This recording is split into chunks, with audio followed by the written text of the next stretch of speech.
Okay, we know. UCLA got smoked by Indiana. But how do the Bruins move past it? I think they can. You are Locked On UCLA, your daily podcast on the UCLA Bruins. Part of the Locked On Podcast Network, your team every day. Welcome, everybody, to this edition of the Locked On UCLA Podcast. I'm your host, Zach Anderson-Yoxsimer. Thanks for making this show your first listen each and every day. It's free wherever you get your podcast, and it's available on YouTube. Like, comment, subscribe. Thanks for your support. This episode is brought to you by FanDuel. From now until September 22nd, all FanDuel customers can bet $5 and get a 3-week free trial of NFL Sunday Ticket from YouTube and YouTube TV. Visit FanDuel.com to get started. Where we get started today is how does this UCLA team move past the Indiana game? How do they move past these first 30 weeks of the football season where they have looked practically inept on the field, ill-prepared, and just not ready? It's ridiculous. Here are some things that are going to seem really simple, really dumb, but UCLA hasn't done them so far. All right? They have not done them so far. All right. So here is a couple of things. One, how do you move past the Indiana game? How do you move past this? This is going to be more offensively focused, right? A lot of this is offensively focused, but some of this can be applied to the broad spectrum of the team. First, come out with some energy. Come out with a lead. How long has UCLA led in their first two games? About 30 seconds. They've only led for about 30 seconds, 60 seconds, with the Hawaii game. That's how long they've led this season. They're 2 games and 3 weeks. So I'm combining that with come out with energy, come out with intent. That could apply both offensively, defensively, special teams. Do something out of the ordinary against LSU. This UCLA team needs an energizing moment to come out of the locker room where they're not just down 7-0. And your offense is like, dude, we're hardly figuring it out. And now we have to answer a touchdown drive. Okay. Now, a lot of the problems have been offensively focused. We'll get to in a moment. But they need to come together as a group and bring the energy. I don't like seeing these reports out of practice that there's low energy and their heads are hanging low already, right? You can't be 3 weeks of this season with a new era, a new regime, and this UCLA team coming out and a little frustrated. The season isn't over after 2 weeks. You may look terrible. We're all talking crap, right? It is, right? Everybody's written this team off already. But we can't sit here and hang low and be frustrated with low energy practice, low energy fandom. It's got to be there, and there has to be the small victories, all right? And now let me go on a list of these small victories UCLA needs to at least showcase during LSU to prove later during the year in a game that, while this may not seem winnable versus LSU, crazier things have happened, a game down the year that looks a little more winnable. They can have and put these small things in play that by that time that happens, they can build and surprise somebody later in the year.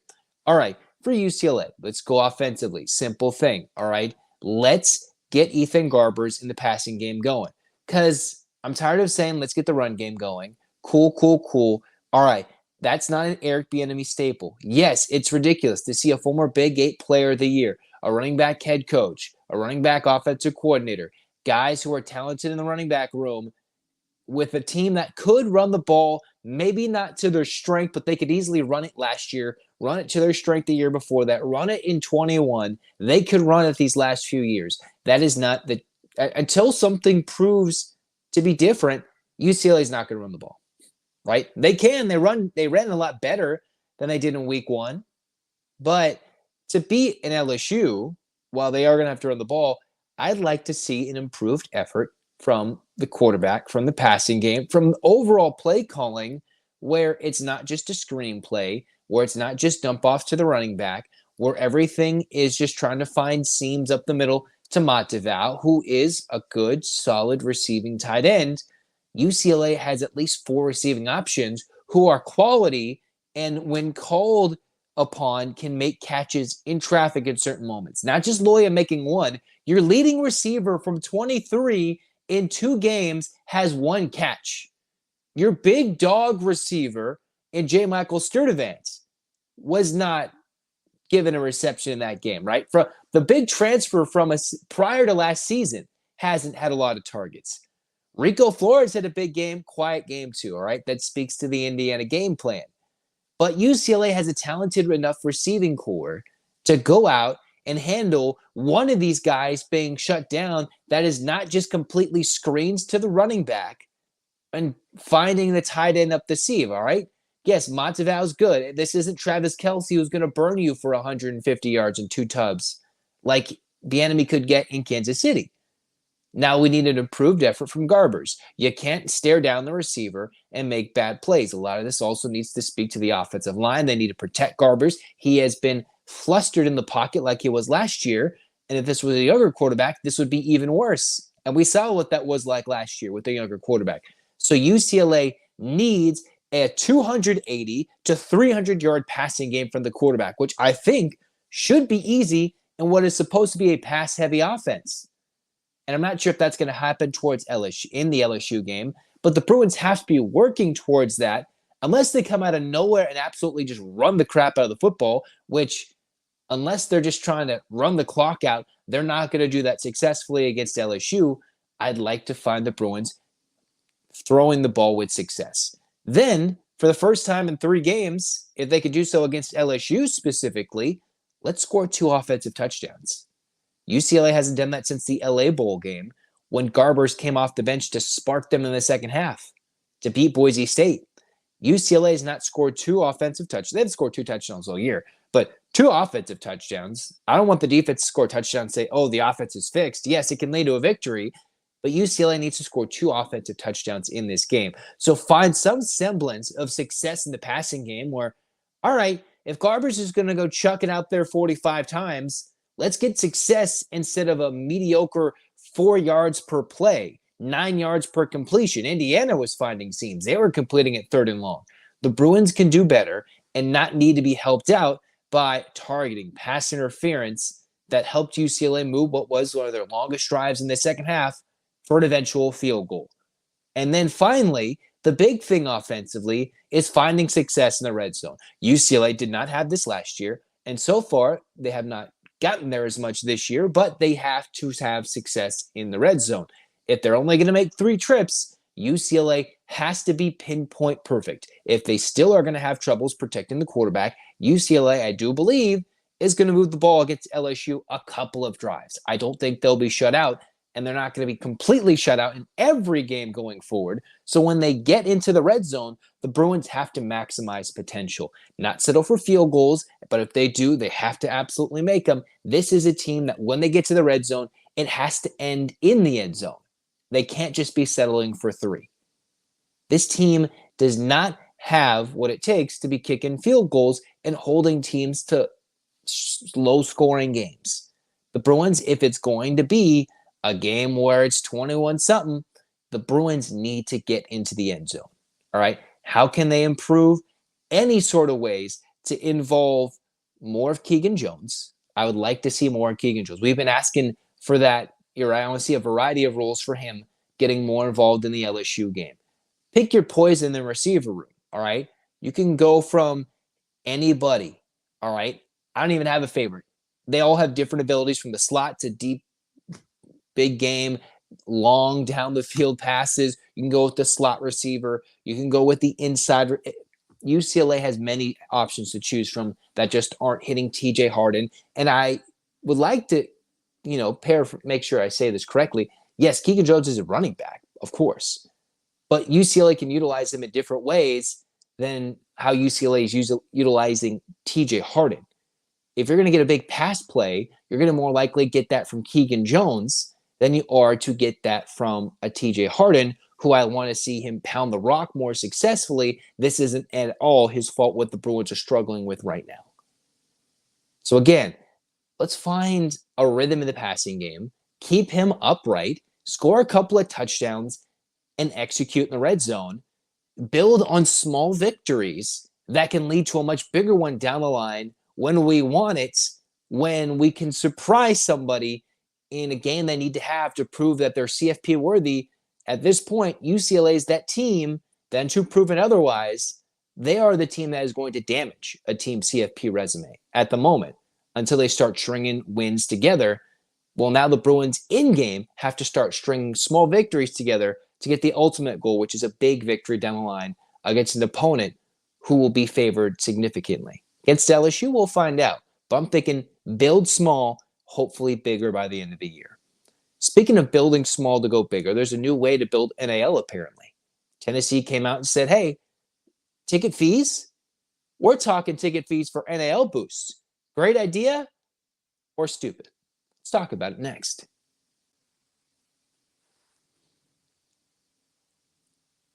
Hey, UCLA fans, have you heard about ROY? It stands for Return on You, and it's a new platform that lets you, the fans, get involved in NIL like never before by making contributions directly to your favorite athletes. By supporting players directly, you can help save rosters, retain talent, and keep your favorite athletes out of the transfer portal. As we know, NIL has changed the game for athletes, and ROY changes the game of NIL, the NIL game for fans. You can directly support the players. ROY allows you to directly back your favorite college athletes, and with ROY, you can help shape the future of your favorite teams while maximizing their name, image, or likeness potential, NIL. All you have to do is download ROY for iOS or Android and enter the referral code Locked On, and you'll automatically be entered into a sweepstakes to win $5,000 cash. Just join Roy.com for additional details. No purchase necessary, void where prohibited. Get the Roy app for iOS or Android and join your favorite team. Again, you get an opportunity to win $5,000 cash. Visit Roy.com. Use the referral code Locked On. Get off the sidelines and into the NIL game with Roy.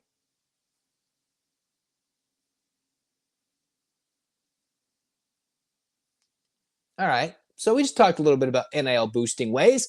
How do you boost your NIL in new, intriguing, thoughtful ways in 2024? Well, as I teased before the break, UCLA, well, they use this idea. All right. This is what Tennessee is doing. Tennessee, as what seems to be like everybody in various stages, is raising ticket prices. All right. Well, Tennessee, they got a big fan base. They're going to sell them out, whatever. Does it mean more? Yada, yada, yada. But the reason for increasing prices, at least this year, is that there is going to be a talent fee. The expense of doing business, the expense of watching it, there is going to be cost-cutting measures and ways to try and funnel revenue for all these sports in various ways.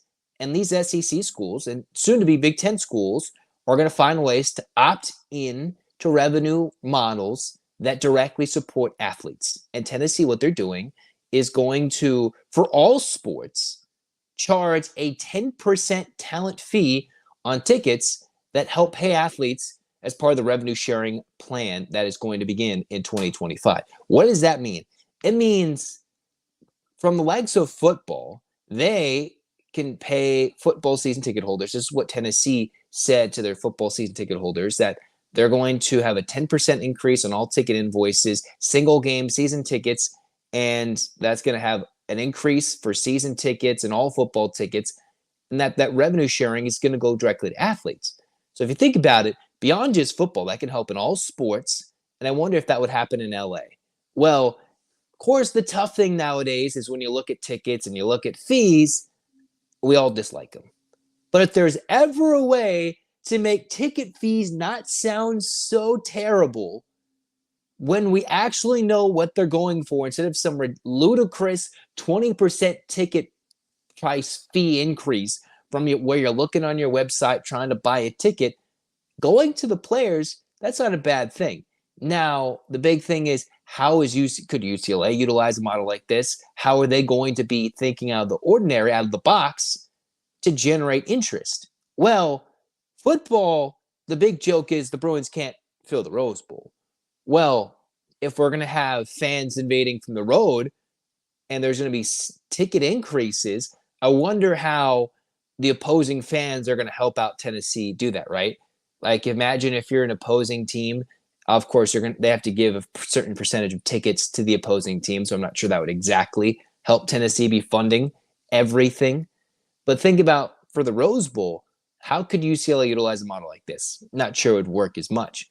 But after all this time, where Mick Cronin on the men's basketball side was struggling to get NIL support, got it, and we see how much better the team is looking like on paper through the portal, through getting freshmen All-Americans, McDonald's All-Americans, retaining talent for a 1 year or a year extra.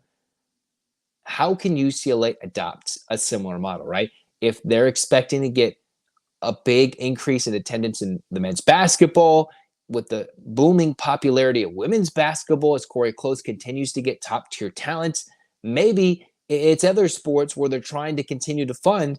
Players are going. How can you directly keep players there when scholarships are going to increase in every sport, basically? And we talked about this before. Hundreds, thousands of scholarships are going to be available, right? And this is for UCLA. This is for UCLA, a public school that is going to be sending $10 million annually to Cal. Stupid, whatever. Get over it. I'm still ticked off about that. $10 million annually to Cal. You're going to have to fund all these sports, including the Olympic sports, which everybody watches every 4 years. And there's going to be an increasing pressure and demand for them with the Olympics coming to Los Angeles in a few years' time. UCLA with the mantra of competing for championships in all sports and trying to battle at Stanford for the most championships of all time. So how do you think out of the box? I think I really like this idea with where Tennessee is going. I don't like ticket increases in general. I think we should all, but if there's a way to have a fee. Now, if there's triple fees, right? If there's like a ticket fee because the, whatever thing needs their fee, and then more fees and more fees and more fees. Okay. If we're going to get ridiculous to go watch a game, then we're going to be ended up watching games in empty stadiums. Now, that's not going to be the case for Tennessee, and UCLA has always seemingly struggled in recent years, recent decades to fill the stadium in the Rose Bowl specifically, but there's a way to find an out of the box. This is unique thinking. How is UCLA doing this? They're trying to find ways to support their athletes in this new Big Ten day and age. And right now, in what's supposed to be an opportunity for UCLA to adopt new strategies, find new ways to compete in the Big Ten, make sure their travel is okay, their academics are okay, the athletes are compensated NIL-wise, and soon eventually going to be directly paid. But now all the eyes are on the AD and all the frustration he's getting because he hasn't handled the hiring of Deshaun Foster. Are we going to be looking at Martin Drummond right now as the answer? Or are we looking for the new chancellor who's going to come in, I believe, in January of 25, the one who is coming from Miami? We have an interim chancellor right now. Is UCLA looking to the chancellor? Are they looking to the AD to lead this? Or does UCLA need to wait till January to push forth new efforts to fund athletics, which is currently hanging in a deficit, to push them into the new millennia, the new age of college athletics? Or are they going to be sitting there ahead of the game, only caring about Mick Cronin and the basketball team, Corey Close and her team, and then kind of hoping football hangs and gets a good year? These are things UCLA needs to have answered. Going forward, what are these new ideas like Tennessee is trying to do? All these other schools are going unorthodox. I think it's a solid idea. I'm not sure if I would want to pay about all that, if we're being quite honest. Am I a cheapskate? I don't know. But is there a unique way to pay direct athletes? Would it succeed at UCLA? Probably not. This model would not. But what is UCLA doing? I don't specifically know, but they need to be doing something. And can it come right now? Or do they have to wait for that new chancellor to come in and completely reform things? And will it be cleaning house? Will it be instituting and saying, hey, Martin, we need you to do something right now. And what are we going to do about this football situation right now? Because public opinion is completely dissatisfied. Okay, we'll find out all about that. Next, we're talking about UCLA women's basketball.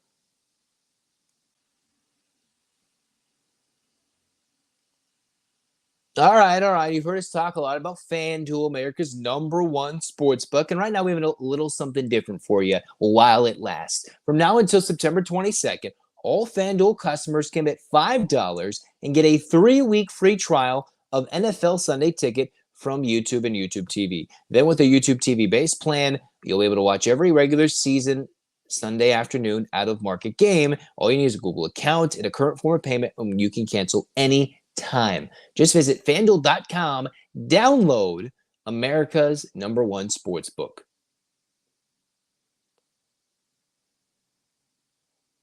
All right, this is where we end this episode today. We're going back to the UCLA women's basketball program, which got some big news. I believe it was reported by Bruin Report Online, and they talked about what UCLA got in the class of 26, another commit for Corey Close's bunch. All right, the big commit, the big headliner, if you've already forgotten, for the 26th class is Sienna Betts. That name rings true and familiar because that is the younger sister of Lauren Betts, who will be a senior with the star-studded class from, I think, 2022? So that, the Kiki Rices, the London Jones, the Bettses of the world, right? The Gabriella Hawkeses of the world, they are going to be seniors when the 26th class comes in, if I'm getting that right? Or whatever. The craziness, right? So, UCLA, the 26th class, the 25 class, I'm all over the place. When you look into the future for certain classes, it's crazy. So the second commit to the 25 class, right? So they'll be coming in for the 25, 26 years. So when UCLA's 22s are graduating in 26, these kids will be freshmen. So Sienna Betts, who is the first commit for UCLA's 25 class. Now that I got that straight, we're not half asleep. They've got a second commit, a small forward, Lena Bilic. All right. This is what UCLA has been trying to do. They've been trying to build up this class. You're trying to get a lot of senior talents compared with young freshman talent. UCLA has 3 incoming freshmen that are supposed to be very good. They hit the portal hard for this upcoming year. And then you got Bilic, who last year in her club team in Croatia averaged 18 points per game, 7 assists per game, and over 6 rebounds a game. So that's going to be a significant addition for UCLA in the small forward department, all right? Because right now they've got some stopgaps, they've got some transfers, but what Corey Close likes to do now in the day and age of transfer portal, go get 1, talent that'll stay there 4 years. 2, go get transfers that can help you for a year, like a Charlize Ledger-Walker. Then you can go steal Lauren Betts, who was literally handed in their lap as a super talented player, their starting center at a position of need. You got her sister. Now you've got another commit in the class of 25. UCLA already has a significant class of 24 with the transfers, with the freshmen coming in, a few 5 stars. The Bruins continue to build. Corey Close puts on a clinic year after year as to what to hit in the portal and what to hit in the freshman recruiting classes, and always seems to find talent. So now UCLA is going to find a way to fill 2 players that will have open spots with Betts and Bilic. Okay, so UCLA has 15 scholarship spots on the women's side, right? The men's will be increasing to 15 scholarship spots, but now what UCLA is going to get is Lena Bilic, a Croatian small forward, gives UCLA 2 commits in the class of 25. I wonder how much bigger they'll go if they still have that spot to use it for a transfer. But UCLA will have a lot of returners from next year's team. They're going all in next year, and they still have so much talent to return after Beckers will be gone, probably, right? And you got a lot of talent that will be leaving the game after Caitlin Clark, after an Angel Reese, Paige Beckers going to the WNBA. You'll have a lot of opportunity for UCLA to go after it, and now they're getting another commitment. So what UCLA is getting, a huge commitment for this 2025 class with Sienna Betts. This is huge for what UCLA can bring in the upcoming year for the Bruins, all right? So next year, we're excited. You've got Sienna Betts coming in. I wonder what the Betts sisters are going to look like playing together. And then you got a small forward coming in that should help fill the role and ease the pain of transition of 2 talented players moving on after their eligibility is exhausted. Because soon enough, Not everybody's going to have this COVID eligibility. This is one of the last years, if not next year, people are holding on to the crazy redshirt years to use the COVID eligibility. All right? So this is like this last year. Now you're going to have true 4-year players. There's not going to be 23, 24-year-old players anymore. UCLA is going to have a super old roster when they're ready to go for years to come. So I'm excited to see how this team transitions. They're building for the future. They're excited this year, and I can't wait for what's to come. All right? Super excited. Let's roll. Get your hands up, Bruins fans. 8 clap time, baby. And 1, 2, 3, 4, 5, 6, 7, 8. UCLA. UCLA. Fight, fight, fight. This has been Locked On UCLA. Zach signing off. Go Bruins.